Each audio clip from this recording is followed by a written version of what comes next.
Realmente fue una navegación bastante agradable. Pasamos con 18, 20 nudos y viendo la silueta de nuestro cabo, que es muy, muy lindo.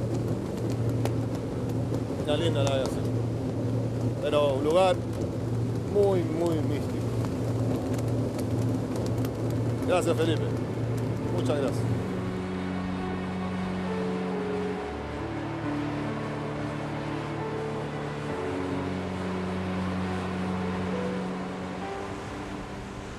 Después de sus hijos, que lo mencionaba, lo era lo primero, este era el lugar, ese fue el momento mejor en su vida. Una emoción inmensa, un sueño cumplido, un sueño cumplido. Creo yo que las principales razones o las principales decisiones que tomamos en nuestra vida están en el mundo de las emociones y en el mundo de las razones. Tener un hijo, casarse, correr alrededor del mundo, está en el mundo de las emociones definitivamente.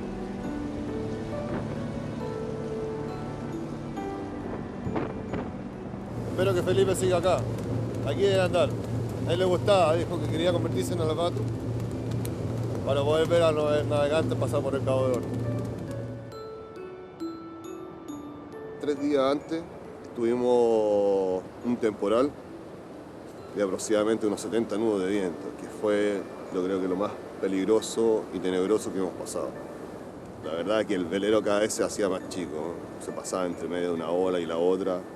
Y yo veía de repente que no podíamos salir. Era tan grande el temporal que lo entregamos directamente a Dios. Y a mí me apasiona esa adrenalina del temporal, me apasiona anticiparse para resolver esa crisis, porque creo que correr una regata oceánica es una suerte de metáfora de la vida misma. En la vida estamos permanentemente enfrentando problemas, en el trabajo, en la familia, en todos lados. Pero creo que lo bonito que tiene es que no hay temporal que sea eterno, en la vida tampoco. Y va a pasar, va a salir el sol al otro día y si te pilló con las decisiones correctas vas a poder de nuevo poner las velas más grandes y volver a encabezar la regata. Y creo que lo otro que a mí me enseñó una regata de este tipo y me pone a prueba permanentemente cada vez que corro una regata oceánica es que los límites no existen. Los límites están mucho más allá de lo que nosotros mismos imaginamos. Y eso también es una lección de vida. Cuanto más allá, desgraciadamente tiene que estar en la mitad del temporal para darte cuenta. Pero claramente había noches en que yo pensaba que no pasábamos, que no íbamos a resistir, que el barco no iba a resistir, y amanece y te das cuenta que sigue ahí.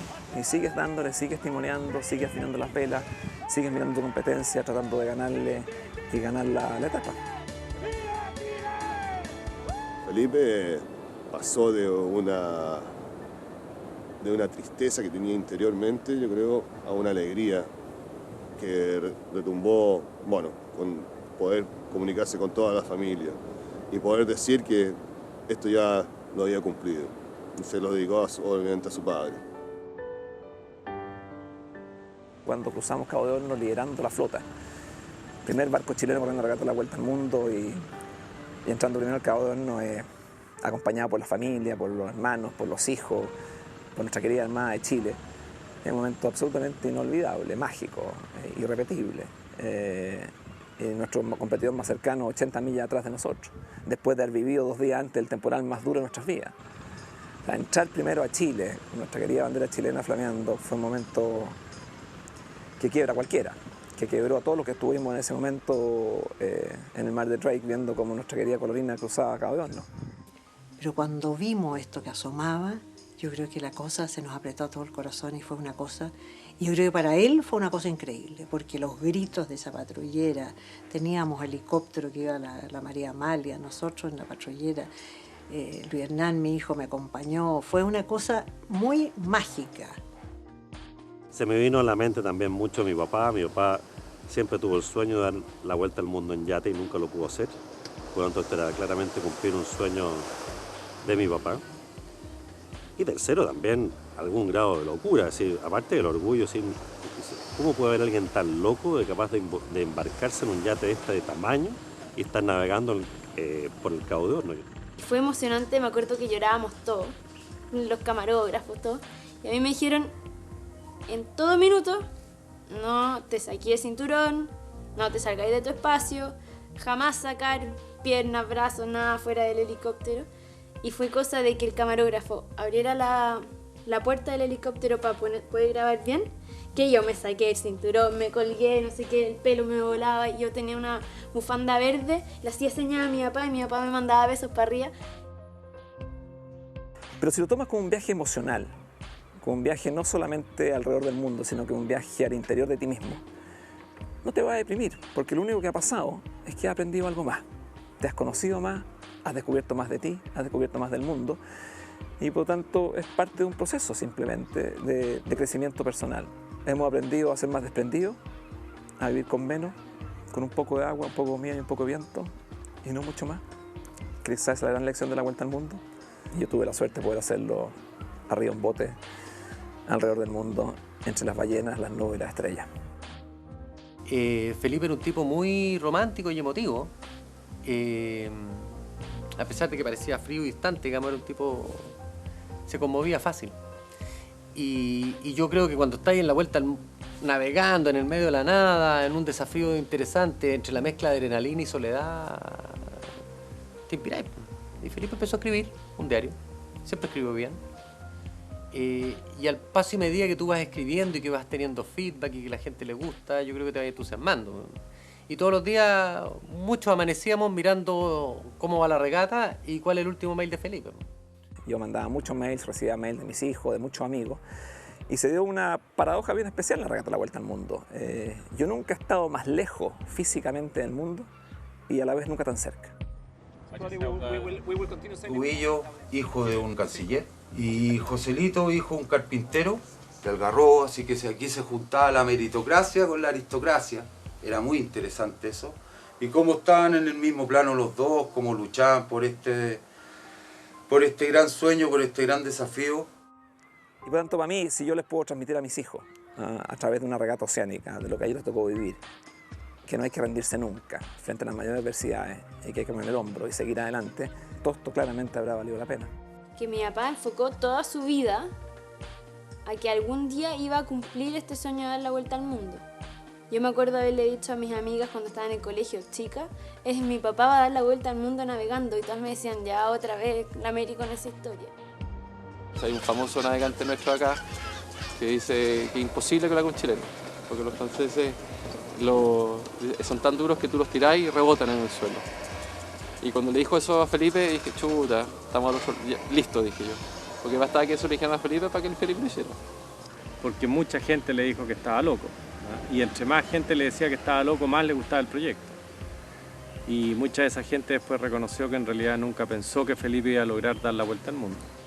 A mí me sorprendió el empuje. A mí me sorprendió el empuje porque por Dios que le costó lograrlo.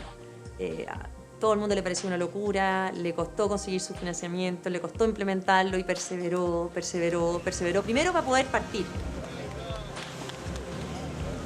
Y ahí yo creo que le jugué chueco, le dije fantástico, Felipe, porque siempre pensando que en realidad no tenía ni un peso y que esto no lo iba a lograr. Y se me olvidó la parte obsesiva del hombre, que al poco tiempo empezó a armar sus redes y logró su apoyo y partió la vuelta al mundo. Pero sí sé que estaba muy agradecido Nicolás Ibáñez, que había comprado el barco, que apoyaba el proyecto. De Cristian Goldberg, que también lo apoyó, Hernán Levy lo apoyó, varios de sus amigos lo apoyaron. Y como él tenía las lucas, nunca me dijo porque yo lo hubiera retado, pero yo creo que se gastó parte importante de su patrimonio en esa cuestión. Felipe lo que quería era que la gente se acercara al mar. Y su último proyecto, que no estaba en boceto, que como típico proyecto de Felipe, llevaba varios años dando vueltas, era comprar un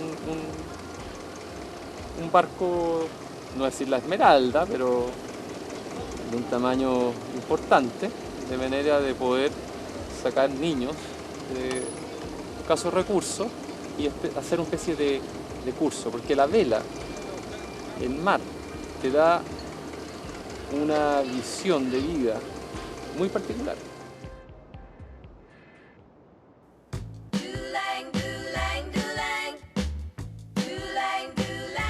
He's so fine. Wish she were mine. That handsome boy over there, one with the wavy hair. I don't know how I'm gonna do it, but I'm gonna make it mine. Be the envy of all the girls. It's just a matter of time.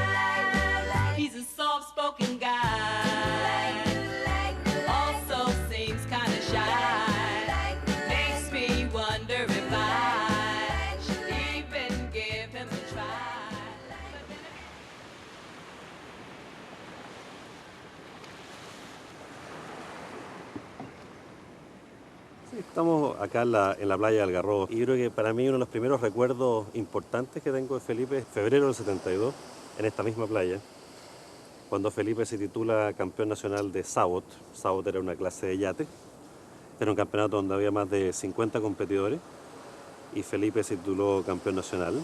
Piensa que en esa época Felipe tenía menos de 10 años, realmente un niño.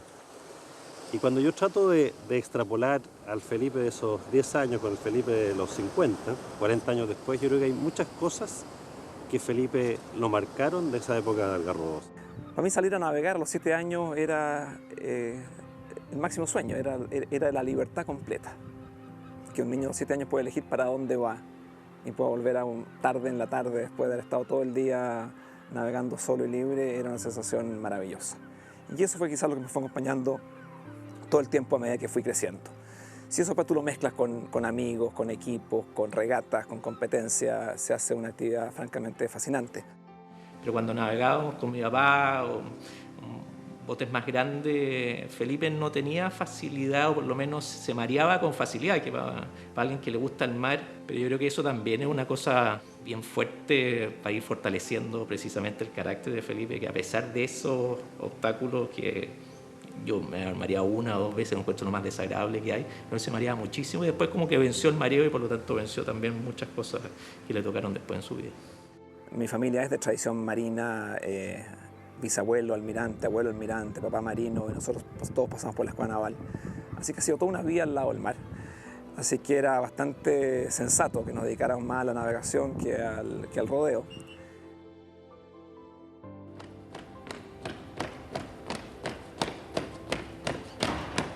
Felipe lo identificábamos dentro de los compañeros de curso como el Pollo. Ese era su nombre de combate. Y él era, como bien lo decía y escribían sus compañeros de curso, un soñador incorregible.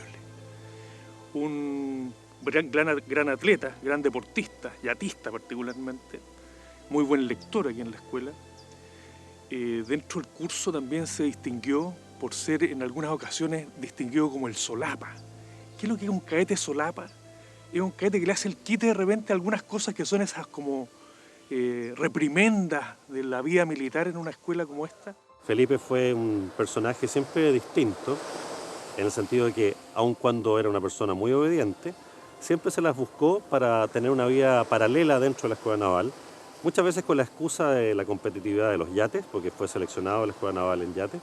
Pero, por ejemplo, Felipe nunca desfiló una parada militar. Yo me las tragué absolutamente todas. Yo creo que es el primer hippie que ha pasado por la escuela naval, porque yo creo que él se mantuvo con su manera de ser, que no era tan de esa disciplina, el que hay que hacerlo porque hay que hacerlo, y logró siempre arreglársela. En los desfiles a veces poco lo vimos desfilando con mucho peso en la espalda, sino que más bien izaba bandera, colocaba a las autoridades, siempre como que logró hacer algo más suave, pero en muy buena forma, digamos.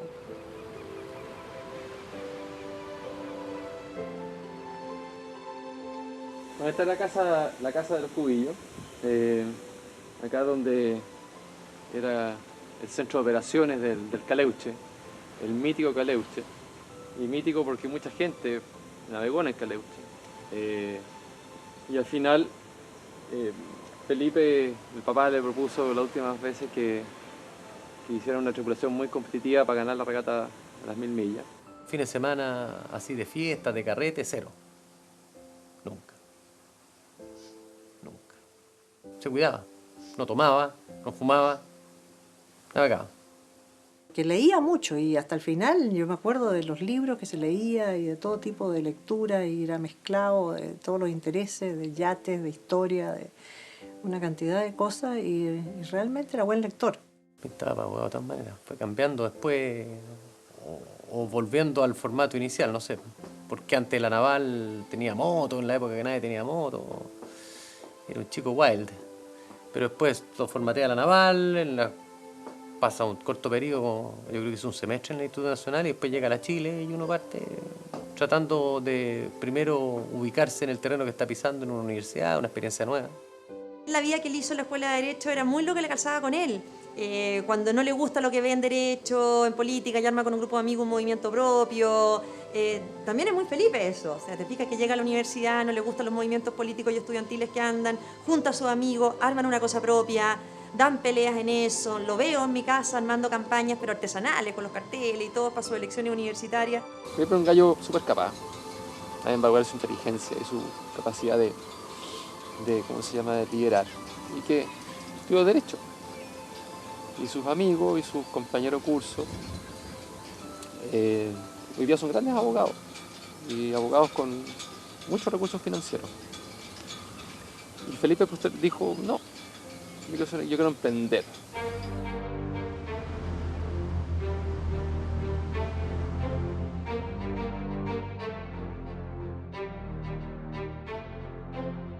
La sensación de la libertad, de poder elegir, de poder controlar mi futuro, fue una cosa que me sedujo y me apasionó. Ahí no tenía ni la idea, ni la plata, ni nada. Dije, pero algo se me va a ocurrir en el camino. Y ahí fue cuando me independizo y parto asesorando a Salmonero en todos los temas de tramitaciones de concesiones. Y al poco andar se dio cuenta de que había una oportunidad de salir a pescar. Y su primer emprendimiento fue una lancha pesquera. Fue un emprendimiento muy poco exitoso, la verdad. Esta experiencia con esta lancha pesquera me sirvió mucho. Aprendí mucho de mis propias capacidades, mis propias habilidades, aprendí cómo evaluar un negocio. Los políticos dicen el papel aguanta mucho, yo también digo la planilla de cálculo también aguanta mucho. La vela era como su cable a tierra, era su común denominador siempre, independiente de los proyectos en que estuviera emprendiendo. Pero Felipe tuvo proyectos en ámbitos muy distintos a la vela, como no sé, Se Negocia, que era un sitio transaccional de compra y venta, o un criadero small de salmones, o en una época le había dado por hacer invernaderos de lechugas en Puerto Varas cuando vivió en el sur. Entre medio pensó cada negocio más extraño que otro. Los molinos de viento, el bombín de agua para generar electricidad, las taxantinas, que es este pigmento para los salmones. No, yo creo que yo le torpedé el 90% de su idea. Mira, la verdad que yo a Felipe le compraba todos sus proyectos desde el día 1. Desde que lo conocí partimos hace como 25 años atrás estudiando un proyecto de un hotel en la Marina de Puerto Montt, y en ese minuto no se dio el proyecto. Después me vino a presentar un proyecto que se llama Se Negocia. Después me presentó el proyecto del apoyo al barco cuando hizo la travesía. Así que esta última venta fue la más linda, digamos, no hay duda. Ser emprendedor tenés que tener una capacidad de resistencia, una pasión por aguantar el fracaso y volver a empezar. Y está dentro de las reglas del juego, Sebastián. Y no hay que tenerle miedo a Sebastián. Y yo creo que lo que nos pasa en Chile es que le tenemos bastante miedo al fracaso. Nos estigmatizan. No, esa persona fracasó, esa persona quebró, esa no le resultó. Hay gente que emprende por necesidad, otros por la entretención, otros por la plata. Felipe era más bien por la entretención que por la plata. La plata era un mal necesario para vivir, pero no le sacaba el jugo a los negocios. No era un perro negociando, no era un perro con los costos, no era un perro con las cosas que permiten que los negocios fructifiquen. Mucha gente cree que Felipe era muy rico a su muerte, o era rico y por eso se podía dedicar a la filantropía, cosa que está muy, muy lejos de la realidad. Felipe está bien endeudado, con un pasar absolutamente normal, con su vida económica no solucionada, ni mucho menos. Felipe era un tipo muy romántico y emotivo. Cuando fue decano de la Diego Portales, inició todo un proyecto de emprendimiento para gente pobre, digamos. Y las entregas de títulos era una cosa como de pastores angélicos, así, con mucho llanto y emoción.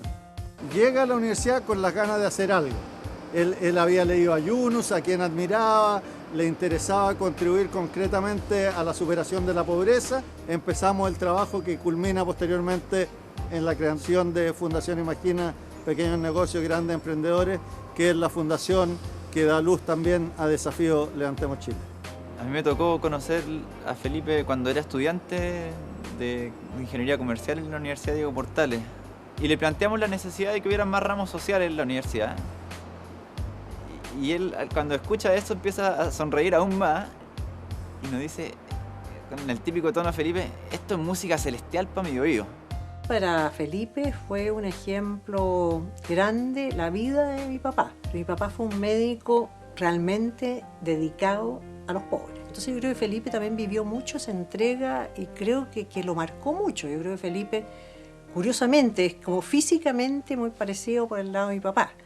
De todos los sueños que usted ha tenido y que los ha podido hacer realidad, ¿cuál ha sido el que más logros ha tenido en su vida personal y el cual le dio la mayor frustración? Yo le diría lo siguiente, el mayor proyecto está por venir, el que me da las mayores satisfacciones. Es cuando uno se casa y no logra, y se separa, y se rompe el matrimonio, efectivamente ese puede ser considerado de alguna forma un fracaso. Porque de alguna forma uno cumple su proyecto de vida.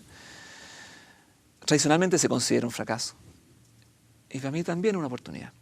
O sea, para mí tener 4 hijos maravillosos hoy día, que consideran que su papá es un excéntrico y que espero que sean igualmente soñadores o más soñadores que su padre, es otro proyecto fascinante para mí. Pero efectivamente es doloroso, genera dolor, genera pena, genera frustración, complicaciones, pero para mí no un fracaso, más bien una oportunidad de esos 4 niños maravillosos que tengo, que igualmente soñadores también. Felipe tiene un punto de inflexión importante, yo creo que es su separación. O sea, su separación, si este era un globo de helio que lo tenían medio agarrado, ¡pum!, voló. Y eso le dio espacios de libertad que antes no tenía. Se fue alejando de la iglesia. Con los legionarios no tuvo una buena experiencia después de su separación, a pesar que tenía sus hijos en los legionarios, digamos. Él era bastante distante de los legionarios. Incluso vivió un tiempo acá cuando se separó. Y en realidad fue un privilegio para mí porque era el alojado perfecto, porque verdaderamente no molestaba en nada, sino que muy autovalente, muy sin problema. Aquí vivíamos los 2 solos, entonces no, realmente como que era un agrado la convivencia, porque lo que le ponía por delante lo encontraba exquisito, ir a las conversas, muy bueno para quedarse dormido. Esta era la cama, aquí se tiraba, veíamos noticias, comíamos. Sabes que en la casa de la mamá. Y yo creo que a él le pasaba lo mismo. Aquí no había juicios, ni habían discusiones, ni había nada, porque en realidad llegaba al puro agrado, a atenderse acá, a tomarse la típica Pepsi Cola, que era la que le gustaba. Había que tener, siempre eran como un surtido, cada uno tiene sus mañas y sus gustos, y se trata aquí de. Y la otra era un famoso dulce, hay unas gomitas que era siempre su predilección, o sea, nunca faltaron ese tipo de cosas. O sea, eran muy fáciles de tener.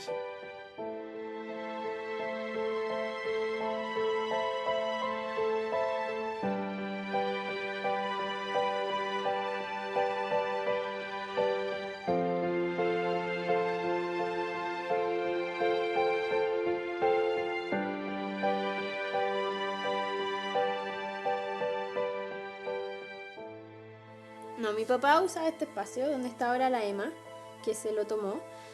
Y la verdad es que cuando llegamos a esta casa no teníamos ni un mueble. Solo teníamos y aquí recibíamos a las visitas, a la familia, a todo el mundo. Y cuando no cabíamos todos nos sentábamos alrededor en el suelo.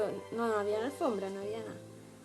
Y recién ahora ya armamos este lugar, pero cuando conversábamos acá, mi papá era sentado como indio, generalmente con un computador o su iPad, escribiendo las ideas que se le ocurrían, escribiendo alguna columna, o conversando de la vida, y invitábamos mucha gente.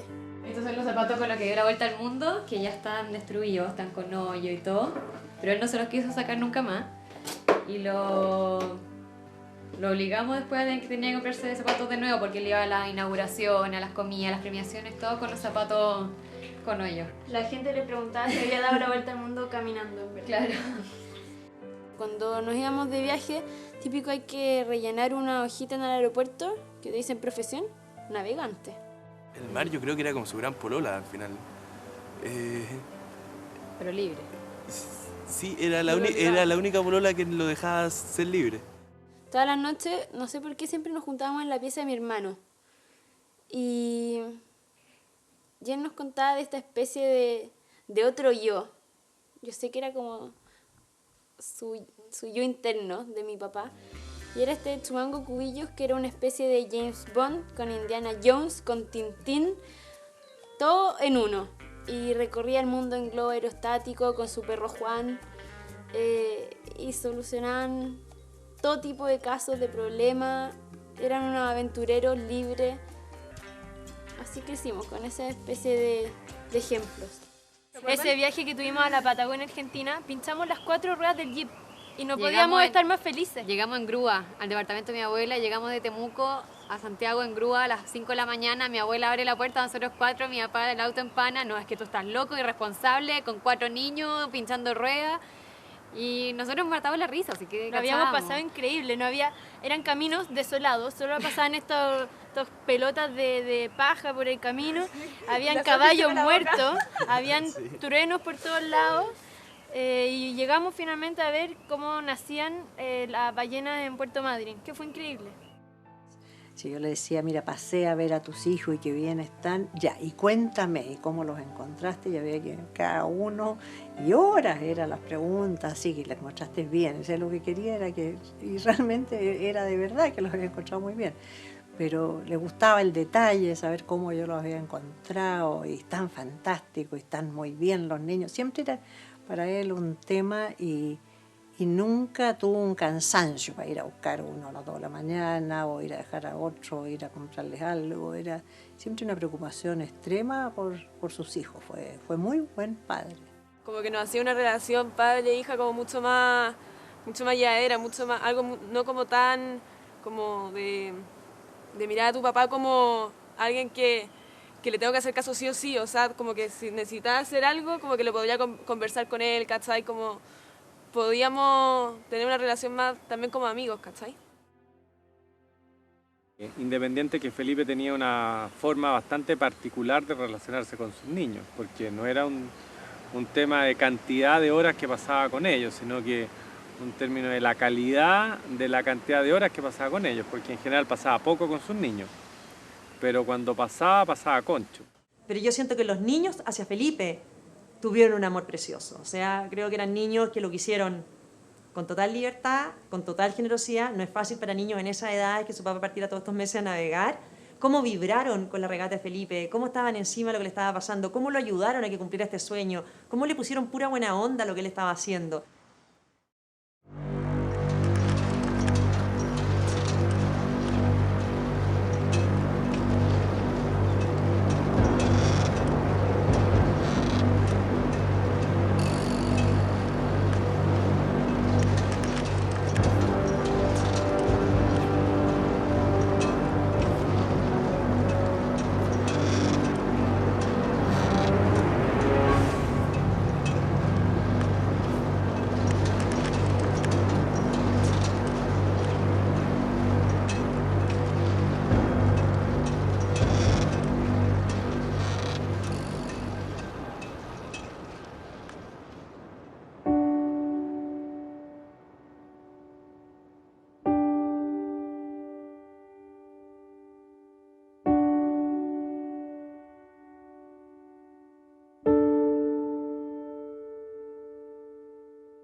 Llegar a Iloca, llegar a Constitución, más que Iloca, al poco tiempo, a la semana del terremoto y del tsunami, era llegar a un lugar que había sido bombardeado y uno estaba ahí presenciando todo, viviendo todo el proceso social, comunitario, de cómo la gente está rearmándose, pidiendo leche, haciendo fila para conseguir algo para comer, para conseguir agua.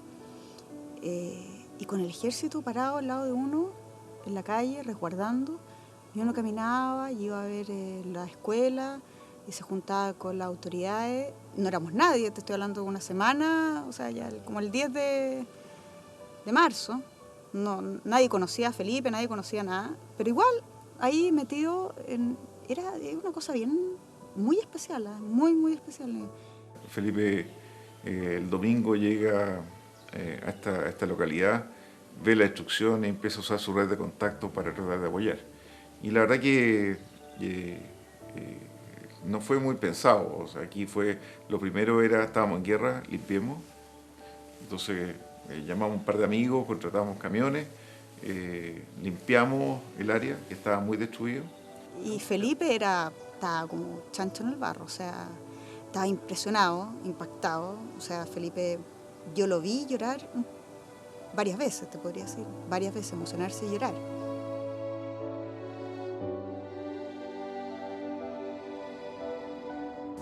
Pero aquí la escuela específicamente fue lo que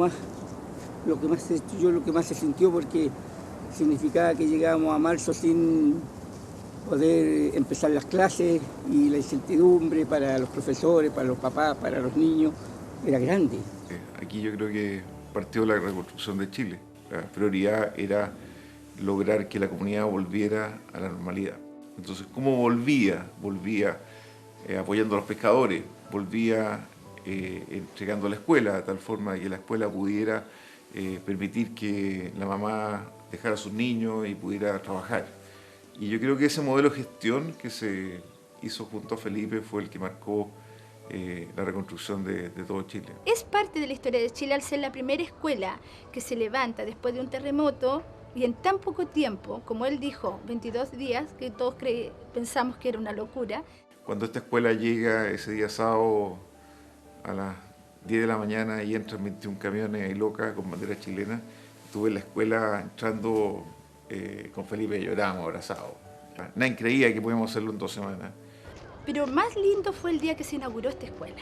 El 22 de marzo, ese día emocionante, lindo de saber que al fin Chile se había acordado de ellos, porque los niños nuestros estaban totalmente desprotegidos. No tenían la atención, y disculpadme a quien me escuche lo que voy a decir, los alumnos rurales generalmente no reciben la atención adecuada para una buena educación. Y aquí se le entregó todo. La escuela estaban implementada completa, lo esperaba una mochila, con colaciones, con libros. O sea, ¿qué le faltaba a esos niñitos? Ganas de estudiar y de sonreír, porque tenían sus caritas tristes por lo que había pasado. Pero hasta de eso se preocupó don Felipe con el equipo de Levantemos Chile, de traerle juegos, payasos, entretenciones, viajes, hasta que estos niños volvieron a su normalidad. El día que esos niños vuelven a clase, vuelven a sonreír, se encuentran con sus compañeros de curso, las mamás quedan más tranquilas, pueden volver a trabajar y de alguna forma se recupera el alma de esas comunidades.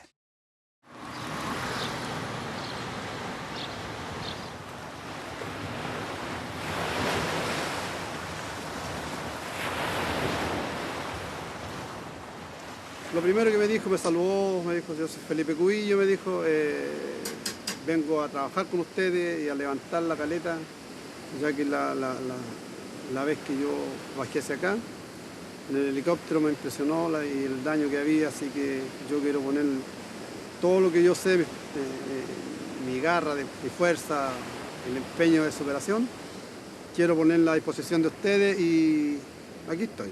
Cuando se está trabajando en las caletas, ayudando a los pescadores a reparar los botes, se encuentra con los primeros pescadores que les dice, vamos a reparar los botes, y le dicen, no te preocupes, Felipe, si va a venir, vino la presidenta y dijo que nos iba a donar 40 botes, así que vamos a tener botes nuevos. Me dijo, bueno, quédate esperando que te lleguen esos 40 botes, yo te estoy ofreciendo que trabajemos juntos y mañana salgáis a pescar. Generó un cambio de pensamiento en los pescadores y se pusieron a trabajar. Felipe me decía que el asistencialismo se le metía al ADN a las personas y les mataba al alma.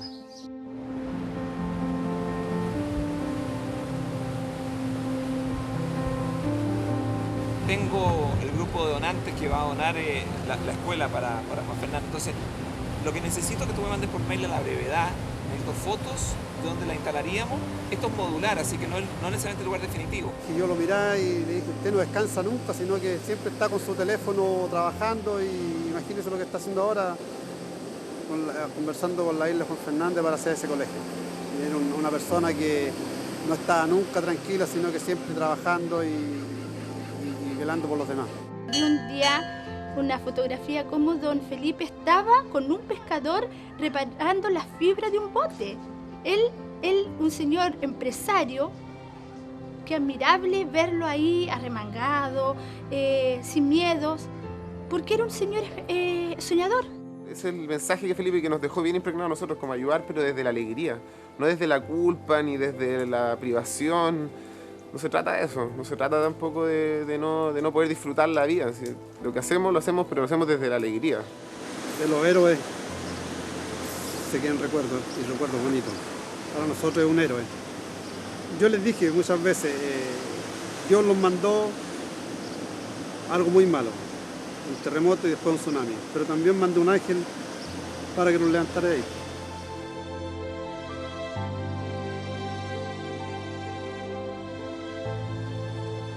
Él se la quiso jugar para recuperar todas las embarcaciones de nosotros. Así que construimos 17 botes. Y nos consiguió 3 motores fuera de borda pequeños para los botes. Nosotros nunca, la mayoría, si no el 100%, nunca habíamos construido un bote. Entonces fue bonito ver que podíamos hacerlo nosotros mismos y que no era tan difícil. Nos dio un ejemplo de cómo debemos ser los chilenos, que a veces somos tan especiales, esperando que llegue todo de arriba. Siempre se espera, él no esperaba.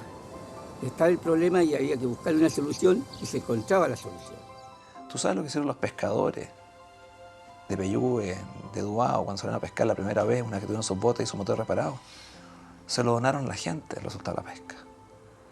Esa es la lección que nos están dando ellos a nosotros. ¿Cómo nos poder ayudar nosotros? ¿Cómo estar cerca de ellos?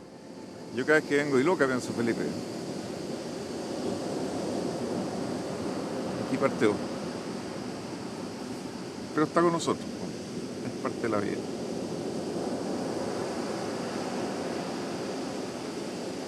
Es parte de la vida. Duele de repente, pero hay que seguir empujando.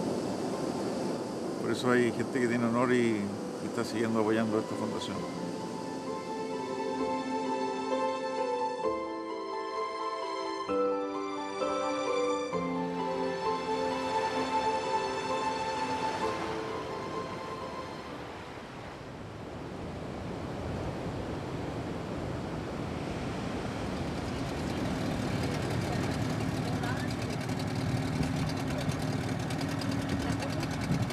Perdí familia, perdí casa, perdí todo. Gracias al Diego y a don Felipe Cuyo tengo este bote. Él me ayudó con la fibra. O si no, plata de dónde sacar para tener. No tiene explicación cómo ayudar a la gente pobre.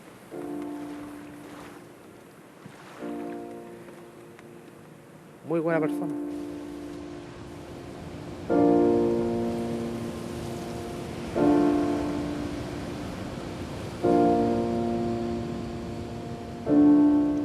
Porque yo tengo un hijo desaparecido, que tenía 4 años. Él pagó a los rescatistas cuando eran una semana buscando. Y ayudó en varias cosas más don Felipe Cuyo con el Diego. Todos estos botes chicos, todos estos botes chicos lo hizo, le regaló para que la gente volviera a hacer sus botes. Ahora estamos aquí flotando con el bote. Milagro. Felipe siempre decía que el Estado no puede con todo. Entonces nosotros somos un granito de arena que aportamos, pero al final de cuentas lo que hacíamos no era menor porque estábamos muy cercanos a la gente y eso era lo importante. Los problemas estaban y la solución tiene que nacer con la gente, si no la solución no vale, no es válida. Bueno, perdí este negocio, perdí una casa en el centro. Yo no pensaba levantarme aquí en la playa. Y yo no más negocio en la playa. Y la gente de Desafío me dijo, no, hay que levantar la playa y levántate aquí, ¿no? Así, hay que seguir adelante. Y aquí estamos. Lo más grande que tenía don Felipe era, oiga, dar todo sin esperar nada. Y lo dio. Eso está claro. El momento que llegaba aquí, entraba para la cocina, oye, ¿qué falta? Falta esto, falta este otro. A ver, vamos a tratar de mandarte. Cuando recién partimos. Son hombres que duran poco.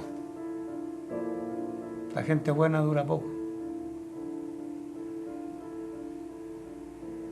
Y uno tiene que aprender de ellos. Yo creo que con todo lo que pasó uno es menos egoísta, más amigo de los amigos. Yo aprendí mucho de él, cómo trataba a la gente, la verdad, porque jamás le corrió la mirada a una persona, jamás le dijo, mira, no tengo un minuto, siempre sabe el minuto para conversar, se le acercaba a alguien, le pasaba su tarjeta, le decía, anota mi celular, mándame un mail directo.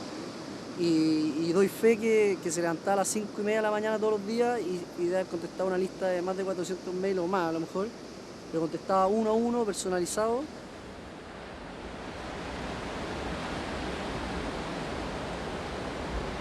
Cuando nadie ve esperanza, cuando nadie ve la luz azul en el cielo, cuando todo se cuene cuesta arriba y que alguien venga y se convenza de lo que tú estás haciendo está correcto y que va a pasar muy poco tiempo para que el cuento empiece a funcionar de nuevo. Eso es lo que fue Felipe, digamos.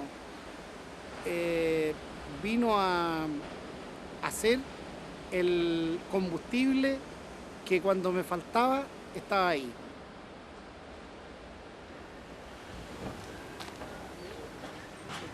Llegaron las buenas. Mira la cena, el peso de cabeza. A mí también el peso de cabeza. Nosotros perdimos todo el local, por el restaurante, la camioneta, la casa del papá.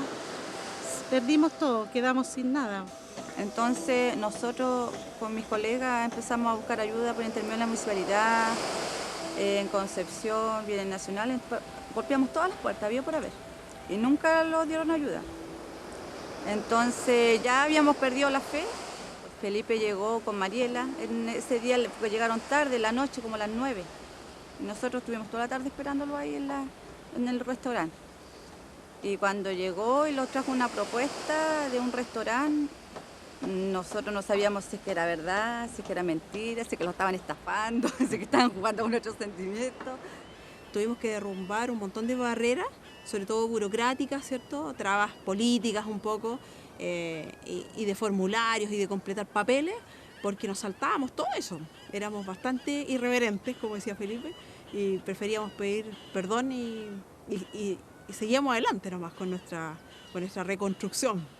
Cuando empezaron a llegar los primeros camiones, la gente aquí estuvo, es que como todas es súper cariñosa, aplaudía cuando empezaron a llegar los... Sí, esto es como que era lo más lindo que había traído alguien a La Caleta, los dos restaurantes. La gente aplaudía cuando venían llegando los camiones con módulos y todos bien armados. Todo. Nos dio una esperanza, nos dio nuestra fuente de trabajo, que es el local. Y para mí es maravilloso y siempre va a estar dentro de mí. Nunca lo voy a olvidar, porque gracias a él tenemos lo que tenemos. Me gusta dejar todo bien eso, los locales de lujo adentro. La gente cuando llega queda impresionado. Don Felipe, le digo yo, don Felipe es el responsable él es el autor de todo de esta bendición que llegó aquí. Las personas se quedan muy sorprendidas porque nunca pensaron que una persona como Felipe, que era un privado, llegara, ¿no es cierto?, por ejemplo, a una caleta y llegara a ver qué les había pasado, cómo se sentían, cuál era su expectativa de vida, qué querían hacer de ahí en adelante, cómo querían surgir de nuevo. Y las personas lo veían a Felipe como alguien, realmente como un extraterrestre. Nosotros hemos aprendido también, por eso si vemos a alguien que está mal, tratamos de ayudar a medida que nosotros podamos, pero esa fue la enseñanza que él nos dejó.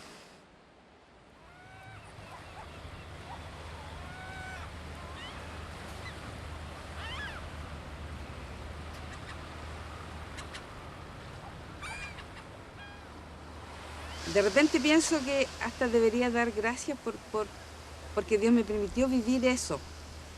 Vivir el terremoto, vivir el tsunami, Y lo que es más lindo después es conocer el desafío, conocer a don Felipe, conocer tanta gente maravillosa que llegó a ayudarte, a estar contigo. Fue un amor a primera vista con don Felipe, así, ya, porque nos entendimos, nos quisimos mucho. Después estábamos como dependientes el uno del otro, llama por teléfono que estamos haciendo esto, que estamos haciendo lo otro, pero fue algo muy especial, muy especial. Le encantaba que la gente tuviera ánimo, tuviera ganas de hacer cosas y no que todo se lo den.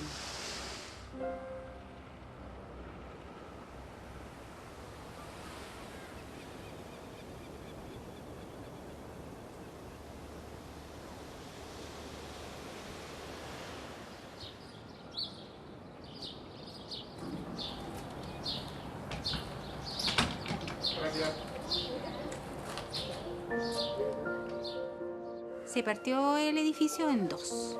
Cuando nadie quería hacerse cargo de nuestra situación, de la situación del Jardín Infantil El Pescador en Lo Roja, nos escuchó.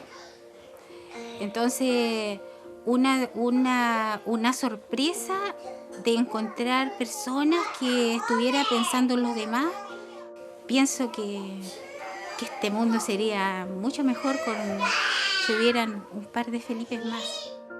Ha sido una gran escuela de desafío de todas maneras. Yo he aprendido más, yo creo, en desafío que lo que aprendí en la universidad de todas maneras. O sea, es una escuela de día a día. Se aprende muchísimo, muchísimo de la experiencia, conocer el país, pueblo a pueblo, conocer a las personas, realmente darse cuenta de cuáles son sus verdaderos problemas, sus necesidades.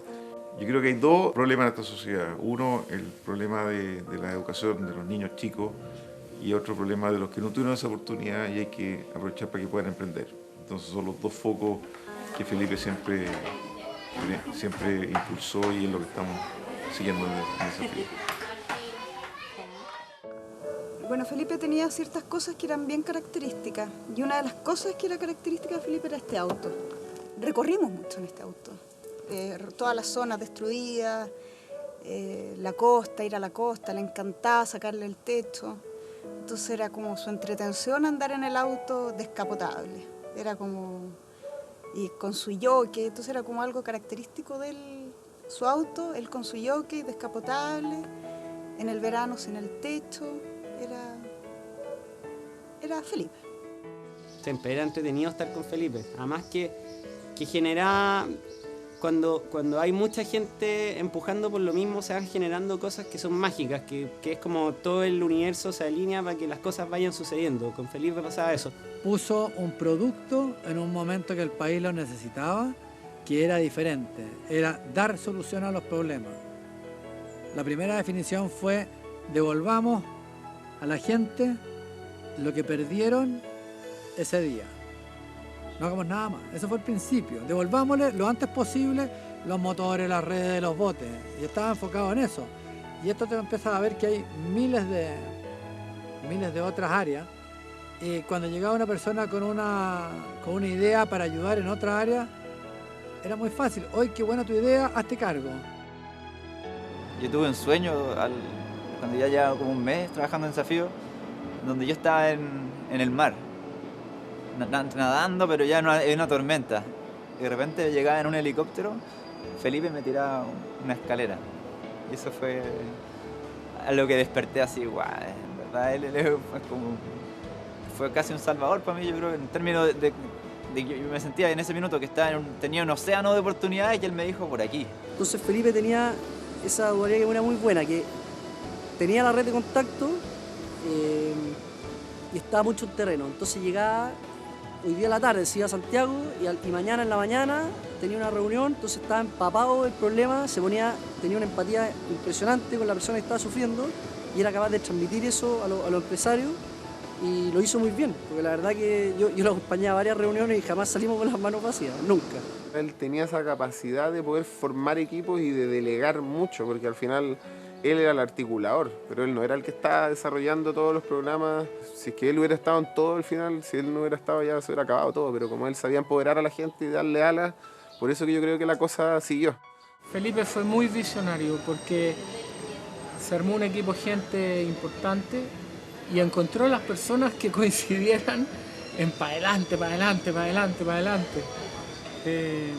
El esquema de él era muy genial porque no había esquema, su esquema era que no había esquema. Yo me sentía muy cómodo en eso, obviamente. Los que estamos desde el principio en Desafío no queremos perder eso.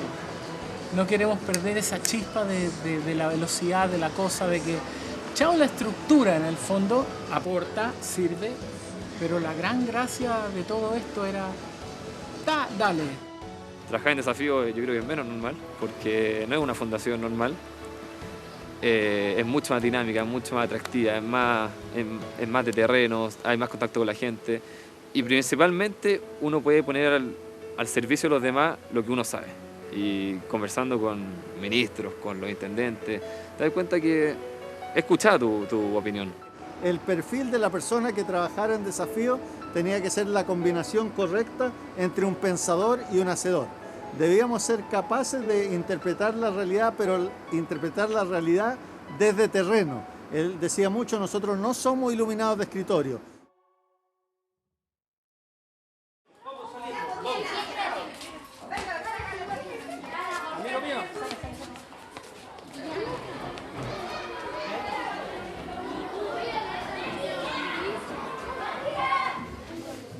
Esta era una escuela que estaba a punto de cerrarse. Esta escuela se terminaba, se acababa. Y aquí nos juntamos un grupo de profesores medios locos, medios soñadores, medios porfiados, y seguimos echándole para adelante, tratamos de buscar alternativas, cómo entusiasmar a la gente, cómo entusiasmar a los apoderados. Y ese día nosotros veíamos culminado, digamos, todo un tiempo de sacrificio, ¿ya? Dedicar tiempo en verano, en invierno, sin horario de término para irse para la casa. Y ese día nosotros, digamos, teníamos la mano que nos levantaba y nos decía, pucha, el sacrificio que hicieron durante todo este tiempo, hoy día tiene la recompensa, van a tener una escuela nueva. Las ganas de Felipe de hacer realidad este sueño era compartida, fue compartir el sueño que tenía Juan Carlos con todo su equipo de profesores, con todos sus alumnos, y que se transmitió a todo el entorno, a la gente que vive acá, porque las murallas afuera siguen estando perfectamente blancas, sin rayados. Todos los vecinos se sienten parte de la escuela. A mí me llamaba profundamente la atención que siempre teníamos 5 o 10 minutos para conversar, para reírnos, pero el resto del tiempo él estaba acá y a veces estaba las tardes enteras, mañanas enteras, pero el resto del tiempo él estaba conectado, digamos, con la gente del Desafío, con los empresarios que iban a hacer donaciones, etc. Entonces, bueno, uno después a lo mejor empieza a especular y dice, bueno, a lo mejor él sabía que le quedaba poco tiempo acá en la vida terrenal y tenía que hacer las cosas muy rápido.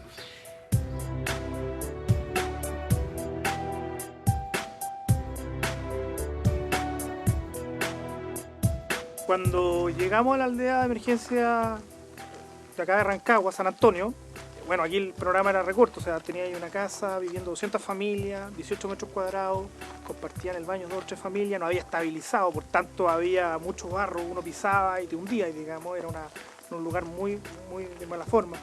Y en ese contexto nosotros estábamos haciendo trabajo voluntario y invitamos a Felipe, que ya sabíamos que venía haciendo cosas buenas por el sur.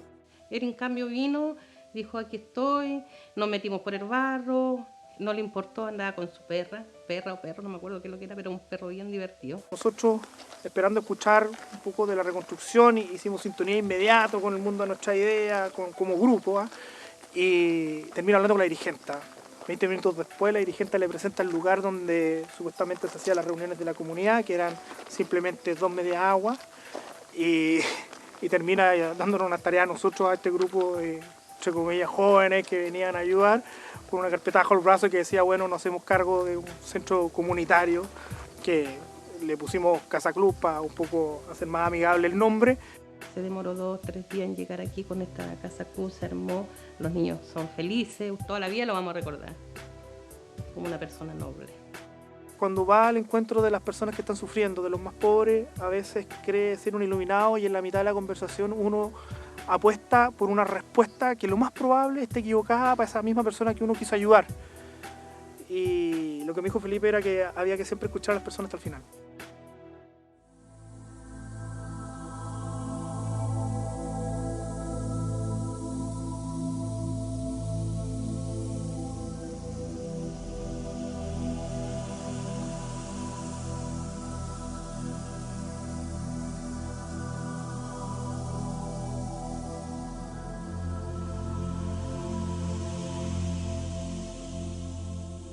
La verdad era impresionante, era un monstruo terrible.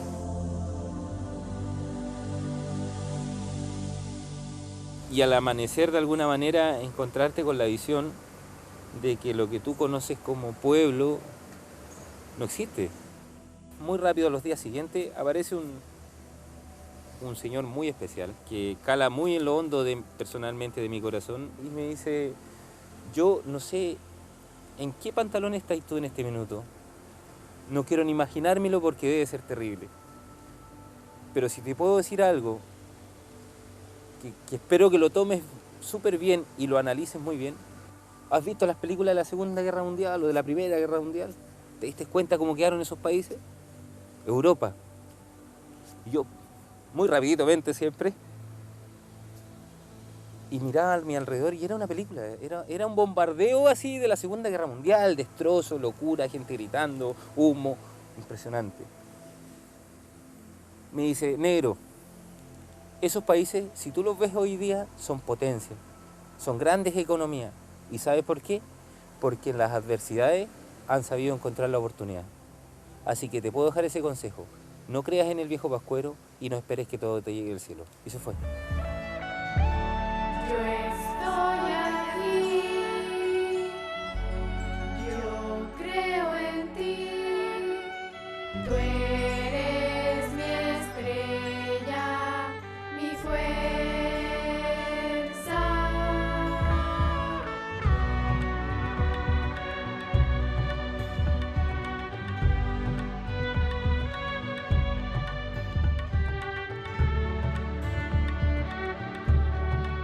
Y me llamó Felipe para decirme: oye, que la canción está alineada con nuestras ideas, ¿por qué no te metís con nosotros y la cantáis en las inauguraciones? Y bueno, y así partimos. Ese avión que llegó acá al principio fue Cristian Goldberg, Sebastián Correa y Felipe Cubillo. Ellos son quienes se bajan del avión acá. Y fue inmediato, Sebastián diseñando, Goldberg financiando y Cubillo motivando a la gente, un poco hablando de tal cosa. Después delegaba, se iba y acá quedábamos con nosotros con la tarea. Entonces era un poco así como funcionaba, pero bien, siempre en base a confianza y era el apretón de mano, era ya. Un pacto sellado, una firma que amarraba mucho más que cualquier, no sé, contrato o tipo de sociedad que pueda existir hoy en día. Apadrinó a la comuna de Juan Fernández, entregando todo lo que nosotros necesitábamos dentro de nuestra desesperación, de nuestro dolor, de nuestro impacto. Él, con su lentitud, con su parsimonia, con toda su meticulosidad, empezó a trabajar la forma de poder finalmente concretar la ayuda que para nosotros fue vital. Finalmente, mi local de buceo se debe en gran parte a todos los esfuerzos que hizo Felipe, finalmente, así que eternamente agradecido. El desafío le dio la oportunidad de poderse validar él como un gran gestor, como un gestor que rompía las barreras. Lo más interesante en su gestión fue cómo aprovechó su poder para generar ideas geniales en tiempos físicamente surrealistas. Me dio esperanza en que se puede lograr todo, por un lado, y por otra parte también a seguir mi propio rumbo. Y eso no es posible si ninguno de nosotros da más allá de lo que puede dar incluso. O sea, siempre buscar los límites. Mandó personal para que nos viniera a asesorarnos, mandó gente para que pudieran parar nuestros locales, regaló el colegio, infinidad de cosas que uno no las tiene anotadas, pero todo lo que se ve parado, la mayor parte es de ellos, de Felipe y su gente. Seguramente algunos aprendimos más con Felipe, con habernos acercado a él, algunos buceando, otros conversando en la calle, otros tomándose un vinito por ahí con Felipe. Todo de alguna forma usufructamos de la bella personalidad de Felipe y del corazón de Felipe. Que a mí me ha costado un mundo volver a levantarme como corresponde. Hay que encalillarse y todo el cuento. Pero con fuerza lo hacemos porque sabemos que está la memoria de él ahí, picaneándolo para que tiremos para arriba. A mí no se me olvidara, Felipe tenía una cosa que era muy bonita, que no se enredaba en la gran causa, sino que iba a la causa chica. O sea, él no sentía que con lo que estaba haciendo iba a cambiar el país completo, o iba a cambiar el mundo, sino a lo mejor iba a cambiar la vida de una persona, de una familia, de un pescador.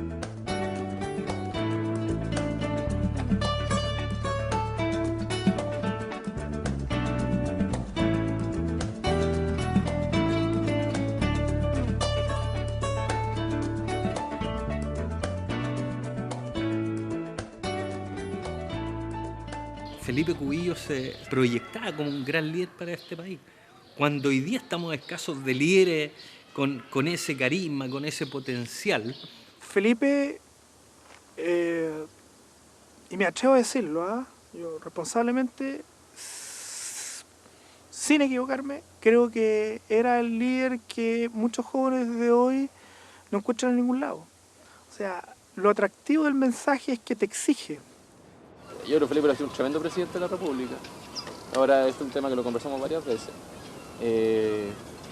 Pero el problema es que no le gustan los partidos políticos, y los partidos políticos son, para bien o para mal, una necesidad dentro del sistema.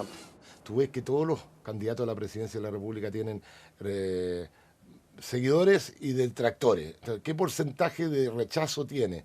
Y siempre se dice que el que tiene menor porcentaje de rechazo es el que más probabilidades tiene de salir. Yo creo que Felipe tenía prácticamente 0% de rechazo. ¿Quién podía rechazar lo que él estaba haciendo? Y tenía un pensamiento filosófico, político, pero muy potente. Pero yo sé también que cuando le preguntaron a él al respecto, que le dijeron, después de desafío del proyecto de reconstrucción, ¿va a ser Mahatma Gandhi o 2014? Y él contestó, no, Forrest Gump, voy a seguir corriendo. Y ese domingo llega, el domingo antes del accidente, era fin de agosto, y llega, toca el timbre, entra y me dice, vengo a ver el partido de la U. Yo ya estaba aquí, jugaba la U con Wanderers, y nos pusimos en el partido. Y me dice, vengo indignado. ¿Por qué indignado? No, y me empieza a contar, mira todo lo que trabajamos el año pasado para que los niños no perdieran el año escolar, y mira lo que está pasando ahora. Al poco andar, me dice, oye, tengo que escribir la columna para mañana de la segunda. No sé qué escribir. Le dije, escribe de eso, escribe que estás indignado. ¿De dónde viene su fuerza? De su inteligencia, de su carisma, de su sencillez. Felipe era un gallo súper sencillo. Pero yo te lo resumo en el fondo en su patriotismo. O sea, si tú me hablas de Felipe, para mí el patriotismo que tenía Felipe era notable. Y eso hizo que se produjera esto. ¿Quieren volver al colegio, no? ¡Sí! Mira qué bien.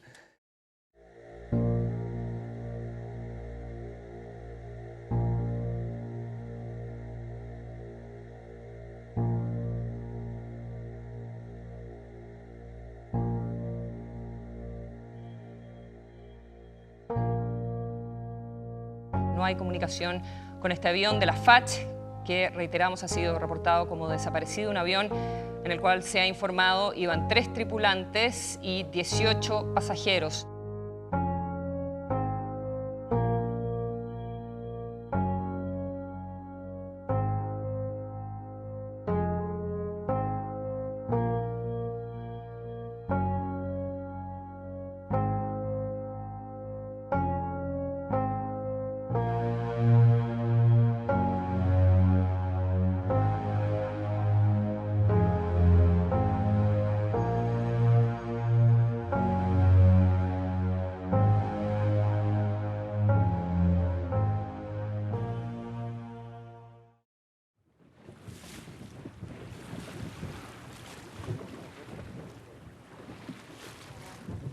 Es inevitable para mí, por ejemplo, pasar por el lugar del accidente cuando paso navegando por ahí y es inevitable. No lloro nunca y ahí lloro siempre. Lo recibió el mar, descansa en el mar, las cenizas están en el mar. Vivió y murió para el mar. De hecho, ayudó a las víctimas del tsunami. No, yo creo que no una muerte de la cual Felipe se hubiera arrepentido. Pero también no es grato recordarlo porque son momentos que a uno de una u otra manera le afectan, porque son momentos duros, digamos.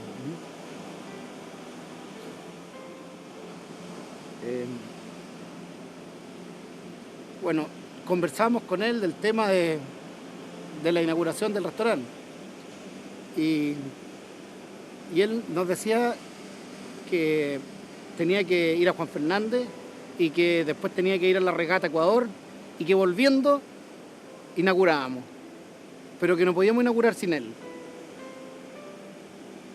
Todavía no hemos inaugurado. Ya no me hagas llorar porque no quiero. En cámara no me gusta.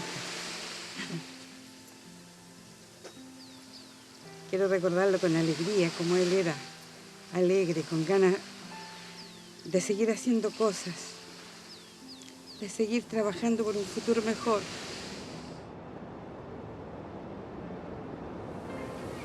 Edu, suerte.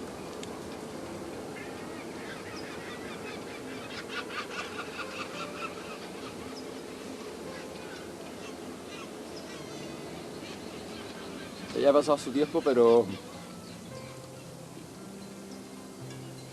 yo sí te gusta.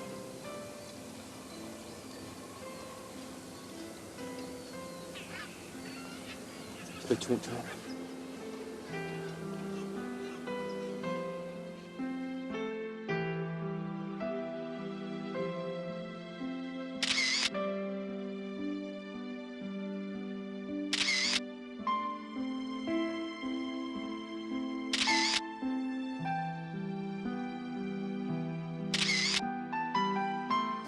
Mira, nosotros lo pasamos muy bien, ¿eh? O sea, dentro del trabajo duro lo pasamos increíble, o sea, nos reíamos muchísimo.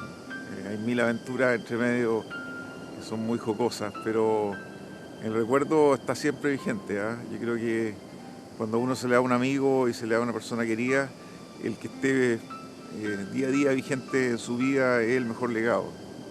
Toda la llamada por teléfono siempre era "sé feliz madre". Tenía eso y otra que a lo mejor es un comentario privado porque era divertido. Bueno, yo soy de misa y siempre cuando me llamaba, a veces los días domingos, vengo saliendo, pero mamá me decía, estos lugares tan peligrosos que tú visitas, encontraba que esto era lo más peligroso que ir a las iglesias. Sí, pues hacen falta más cubillos, hacen falta más emprendedores, hacen falta más héroes, hacen falta tipo profundo, tipo interesante, irreverente. Aprendí de que necesitamos tan poco. Necesitamos tan poco para llevar una buena vida. Y a veces esta sociedad nos forma justamente para lo contrario, y nos prepara para lo contrario. Y a mí, antes de partir, me acuerdo de leer una frase preciosa del Dalai Lama, que cuando le preguntan qué es lo que más sorprende de la humanidad, él dice, a mí lo que más sorprende de la humanidad es la especie humana, dice él. Porque gasta toda la salud que tiene para obtener dinero, después gasta todo el dinero que obtuvo por recuperar la salud, viven como si no iban a morir nunca y mueren sin haber vivido. Yo creo que perseguir los sueños apasionadamente, por lo menos en mi caso y en muchos que me ha tocado conocer este tiempo, debiera ser nuestra principal razón de vivir. Y se puede.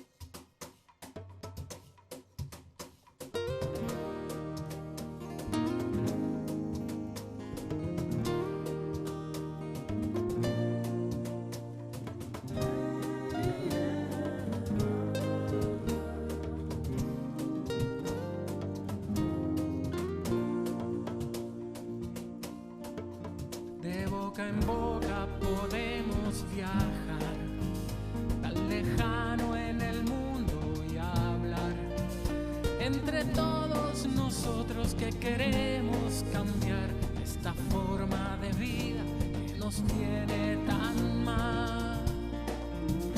Desafío a que vamos todos los que ya estamos navegando hacia un mundo nuevo donde bailamos. Desafío a que vengan todos los que contengan en el alma el deseo de una vida más buena.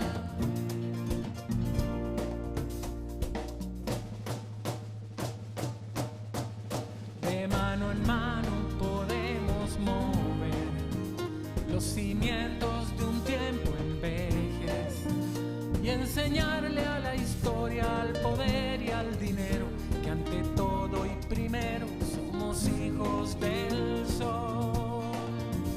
Desafío